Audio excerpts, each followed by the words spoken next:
Hello guys, I'm going to show you how to solve DNS server not responding problem. First of all, press Windows key and R to open run program and type ncpa.cpl.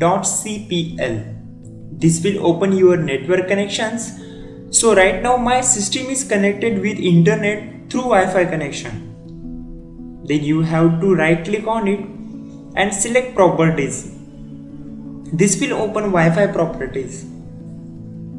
Here you need to select Internet Protocol version 4, that is IPv4, and then click on properties. After this, select use the following DNS server address and enter these addresses below: 208.67.222.222 and then 208.67.220.220. That's it. Click on OK and then close. After everything is done properly, so just restart your computer, either reconnect the internet connection. Your problem will be solved. Please do like the video and don't forget to subscribe our channel. Thank you.